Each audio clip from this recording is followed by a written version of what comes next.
What's happening, everyone? Welcome back to the next video. It's going to be slightly different. We're on our way to the tackle shop to go and buy a few bits, but I'm on my new mode of transport. So while I was away on holiday, I had a message from a company asking if I would like to try out one of their electric bikes, and obviously I said yes. Obviously,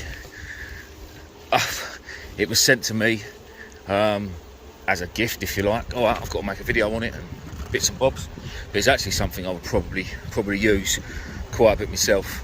What I'm going to do is we'll get to the tackle shop, I'll tell you a little bit more about it. But at the minute, I'm loving life. Absolutely loving life. Listen to this. It's so much fun. I'll bring you back. Right, so the plan was to do a video about the bike outside the shop, but they're putting scaffolding up out there today, and it's going to be here for the next few months. So if you do come to the tackle shop, Medway Tackle Supplies, obviously, it will be open. Their normal opening times have not changed. You just got to work your way around the scaffolding. I'm pretty certain there's going to be an opening here somewhere, so you can still get in and out. Right, yeah, this is a bike. It's 14-inch wheels. Obviously got a stand, all completely folds up. Disc brakes front and back. It's got a little seat on the back. It's not a seat, it's more for storage and stuff, but I mean, I sat on it and had a go and it was still good fun. Comfortable seat, everything adjusts, and I mean everything. The seat goes up and down, it breaks in half there. You can adjust the handlebars through that one, but I've done it up too tight. So you can adjust the way they go. You can adjust the height of the handlebars. That bar also folds down. Let me turn it on. Literally turn it on with one button and it's on. It's easy. Sorry, Lewis. That's the horn. The lights are incredible. I'll cut in a minute to night time because I tried it out in the dark and the lights are, honestly, it's like an head torch. It's fantastic. It takes 4 hours to charge from completely flat, and it does 8 to 9 miles. That may change. Yeah, sorry, somebody came in.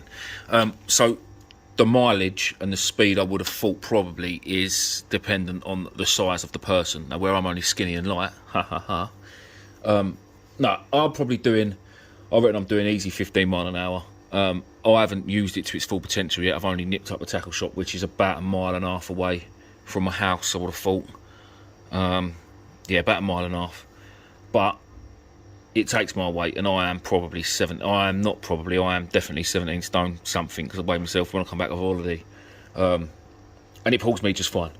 And actually yesterday we was mucking around for my scrap channel, and we hitched a trailer to it and filled it up with a load of scrap, and it pulled me and the trailer. Other than that, there's not really a lot I can say about it, apart from it is a really, really nifty bit of kit. I will be using it to go fishing, just as soon as I can, as soon as I can get hold of some bait. Bait's been a problem for ages. I mean, the shop's always got it, but I never ring up and order it quick enough. But this week I should have some fresh blacks. We're going to try and get out, and I'll strap my box to the back, because there's plenty of places for bungee straps to hold it. To be fair, I can put it on my back anyway, because it's got a backrest, and then my rod's over my shoulder. But also it's good for people that do lure fishing and things like that, where you've got just a little bag, and a little rod. It's ideal for nipping around spots. Talking of lures, look, there's such a different array of lures in the shop at the minute, and I really want to buy one of each one, but I don't do enough. The size of this beast, 300 grams. Oh, here's one of these mighty minnows. I bought one of these the other day. I bought several of these. I've got a few of these. Yeah. So, I don't really know what else I can say about the bike, to be fair, apart from it's good fun. Got brake lights, which are really bright at the night time. Cut to the night time bit. Right, guys, I just thought I'd quickly show you the full effects of the nighttime mode on the bike. Turn it on. Check this headlight out. That's incredible. Look at this, look. That headlight. Oh, can you see? No, bad recording. That's wicked. Sorry about Betsy doing her thing. We've got brake lights. Hang on. They do get brighter. Do you know what a wicked little bit of kit this is. No, I'm not going to do the column, not again. I'm yeah, massively impressed. Now we've just got to mount some fishing gear on it in a bit. So that was the nighttime bit, and it's just good fun. So a massive shout out to DYU. I'll leave obviously a link for this bike and all their other bikes and their website in the description. And I suppose now we better go fishing somewhere. And here we are, fishing on my bike. Alright, it looks a bit of a mess because I've covered it up in crap, but what a bit of kit. So let's talk you through the kit today. So I've got a travel rod. It is it's a Salt XT. Midway Tackle sell them, but this isn't from the shop actually. I borrowed this from a good friend of mine, Mick. This is what I took to Gran Canaria, but I never got a chance to use it. My little reel that's on one of my boat rods. The only thing is, all the small stuff I had, small leads and things, I put in little bags to take to Gran Canaria with me. I don't put them back in my tackle box, so I'm a bit overkill. I've got a 4-ounce lead. It actually might be a 5-ounce lead, but I'm only underarm flicking it in this channel in front of us, you see. So I'm down on the River Midway. I'm probably, the way I read, motored, if you like, I'm probably about 2 miles from my house, if that. 1 point, yeah, just over, I'd say between 1.5 miles, 2 miles from mine. Got me here, obviously, no problem. It's no problem at all. I did forget to mention the other day, guys, it's actually got an alarm, this bike. I haven't got it with me, but it's got a key fob, 2 key fobs. You lock the bike as if you lock your car. As soon as somebody touches it, moves the handlebars, honestly, it moves at all, the alarm goes off, the lights flash, it makes a hell of a racket. It's absolutely brilliant. It also doubles up as a tripod, as you can see, because that is where my rod's going to go, because I weren't going to carry a tripod with me. I could have done. So the box went on my back. My rod's in a thing which went on my back, but even if I had my proper rods, they would have been alright, because I could have put them over my shoulder and still rid with it. It's just this, isn't it? So ideal. I got here a bit early actually. I'm just waiting for this tide to come in a bit more, and then there's plenty of mullet out there swimming around already. But I'm not here for mullet. I'm hoping to get a few bass today, maybe a flounder. I've only got a squirrel lug. That's really all the shop had to spare, because I didn't order nothing. I just grabbed it. To be honest, I'm probably not expecting amazing fishing today, because as you know, I don't ever fish this close to my house, and this is all this is on my doorstep. All this is right on my doorstep. But I've been fishing now for probably 22 years, something like that. And I didn't pass my driving test till I was 24. So for 12, 13 years, all I really had to fish was the Medway. Don't get me wrong, people used to take me fishing. I did go to other places before then, but it was really only ever in Kent. I've done a few trips to Chelsea and stuff with mates and things, but I've fished the river so much, and it's just like, I really can't be arsed. There are some good fish to be had down here. As you know, Steve, the Maddie man, he fishes the river still quite a lot, because he enjoys it. It's what he likes to do. He likes being by the river, and he does all right. He gets a few fish. There are some fish to be had, but I like the adventure. I like getting out on the beach or getting out on a boat or whatever. But yeah, all I'm going to use is a loop rig. I'm not going to bother clipping it up. There's no need, because it's going to be an underarm cast pretty much. Just some straight commons. I've got some blacks in the fridge, but blacks don't ever seem to work on the river. I mean, they'll catch whiting and things, they will, but common lug will outfish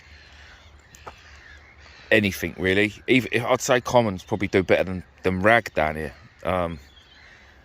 I mean, don't get me wrong, I wouldn't mind to have a bit of rag as well, to be fair, but literally this mark here, you only get probably 3 hours of fishing, and that's about it. But there are some nice bass being caught up here. One of Steve's favourite spots is just down the river a bit, and he's had some nice fish, him and the lads. There was even a bream caught here a couple of years ago, which is very, very unheard of, especially for this part of the river. I think from here to the end of the river is probably about 8 or 9 miles. So we're quite a long way inland. But yeah, well, what I'll do is I'll chuck some bait on the hooks and just flick it out and get it out there.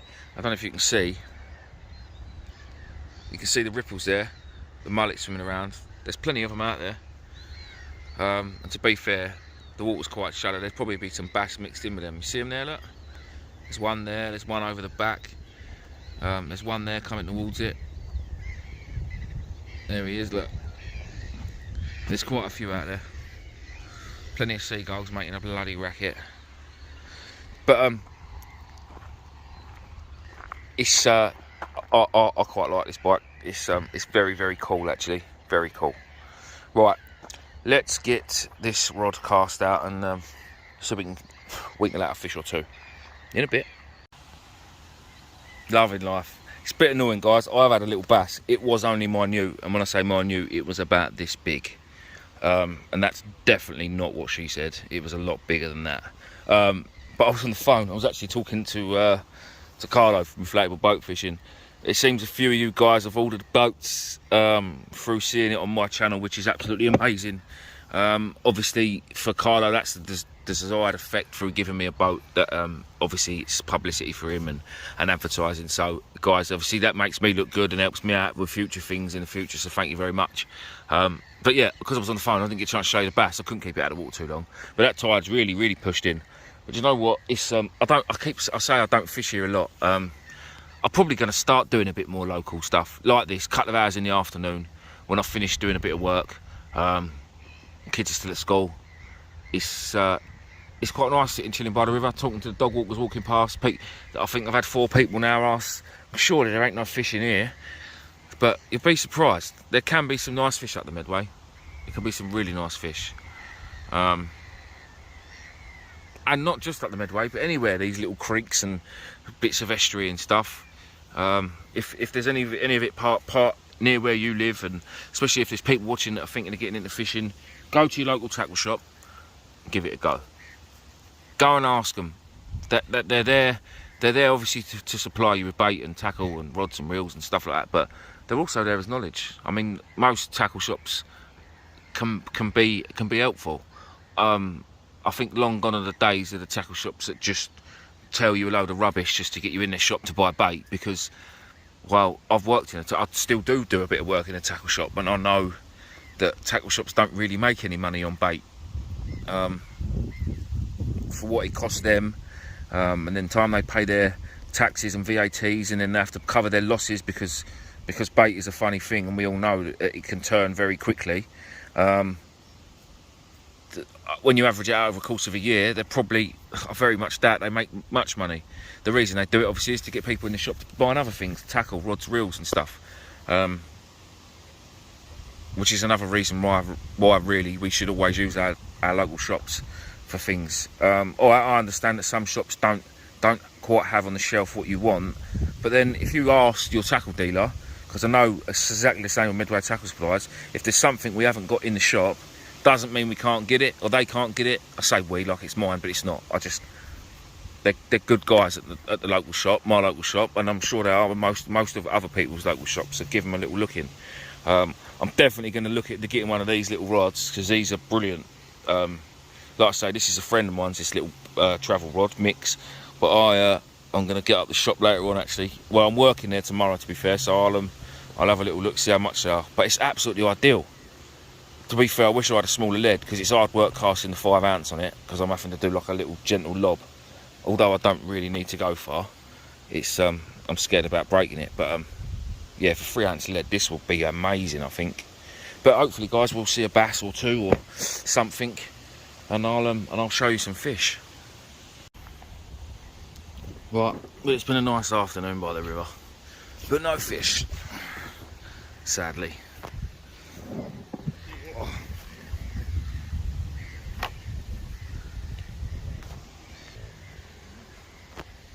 Now time for the trusty ride home.